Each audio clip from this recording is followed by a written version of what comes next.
Super Semar. Super Semar adalah surat perintah yang dikeluarkan Presiden Soekarno kepada Presiden Soeharto untuk mengamankan situasi mencekam. Karena demonstrasi besar-besaran yang dilakukan mahasiswa di depan Istana Negara pada 11 Maret 1966. Namun, keluarnya Super Semar kemudian dinilai syarat kontroversi dan unsur politik sebagai upaya penggulingan kekuasaan Presiden Soekarno saat itu. Lahirnya Super Semar tidak bisa lepas dari peristiwa G30S pada 30 September sampai dini hari 1 Oktober 1965. Tragedi tersebut memunculkan gejala politik, sosial, dan ekonomi. Bahkan Indonesia sempat mengalami inflasi tinggi lebih dari 600%.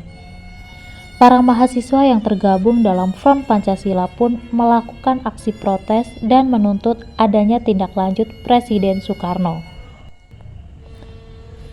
Puncaknya demonstrasi meletus pada 11 Maret 1966 di mana para mahasiswa melakukan demo besar-besaran di depan Istana Negara. 3 jenderal utusan Letjen Soeharto, yaitu Jenderal Basuki Rahmat, Jenderal Muhammad Yusuf, dan Jenderal Amir Mahmud, menyampaikan permintaan Letjen Soeharto agar Presiden Soekarno mengeluarkan surat perintah untuk mengatasi konflik yang sedang terjadi apabila diizinkan.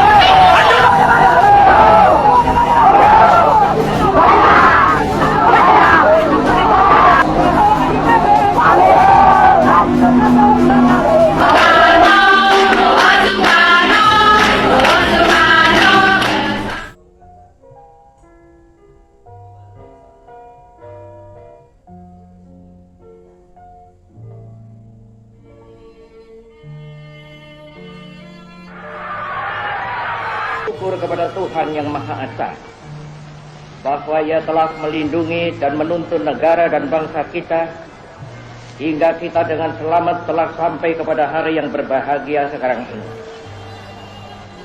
Dan moga-mogalah lindungannya dan tuntunannya itu tetap dikurniakan kepada negara dan bangsa kita dalam memasuki tahun yang ke-22 dari kehidupannya dan selanjutnya. Lindungan dan tuntutan Tuhan itu sangat kita perlukan dan sangat kita mohonkan, sebab tiada sesuatu berjalan selamat tanpa ridhonya Tuhan Yang Maha Kuasa. Dan masa depan yang akan kita masuki sudahlah menampakkan gejala-gejala yang menunjukkan akan datangnya masa yang lebih berat. Surat perintah 11 Maret itu mula-mula dan memang sejurus waktu membuat mereka bertampik sorak-sore kesenangan. Dikiranya SP 11 Maret adalah satu penyerahan pemerintahan. Dikiranya SP 11 Maret itu satu transfer of sovereignty, of authority. Padahal tidak. SP 11 Maret adalah satu perintah pengamanan. Perintah pengamanan jalannya pemerintahan.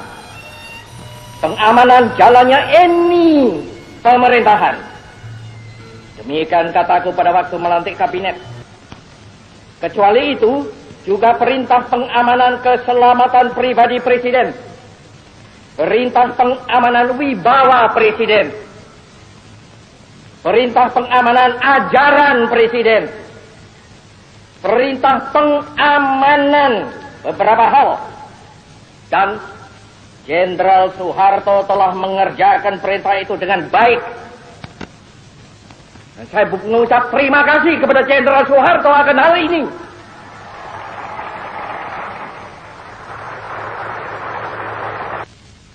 Isi jiwa kita yang sedalam-dalamnya, maka pokok intisari mandat yang saya terima dari MPRS ialah membangun bangsa, nation building, dari kemerosotan zaman kolonial untuk dijadikan satu bangsa yang berjiwa, yang dapat dan mampu menghadapi semua tantangan. Satu bangsa yang merdeka dalam abad ke-20 ini. Itulah intisari pokok daripada mandat MPRS kepada saya. Sesungguhnya toh, bahwa membangun satu negara, membangun ekonomi, membangun teknik, membangun pertahanan, adalah pertama-tama dan pada tahap utamanya membangun jiwa bangsa. Bukankah demikian? Sekali lagi, bukankah demikian? Tentu saja keahlian adalah perlu, tetapi keahlian saja tanpa dilandaskan pada jiwa yang besar tidak akan dapat mungkin akan mencapai tujuannya. Inilah perlunya, sekali lagi mutlak perlunya nation and character building. Sudah terang, gestok kita kutuk.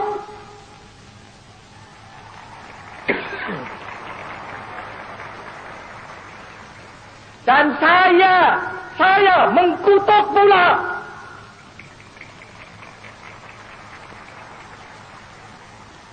Dan seperti sudah kukatakan berulang kali dengan jelas dan tandas, yang bersalah harus dihukum.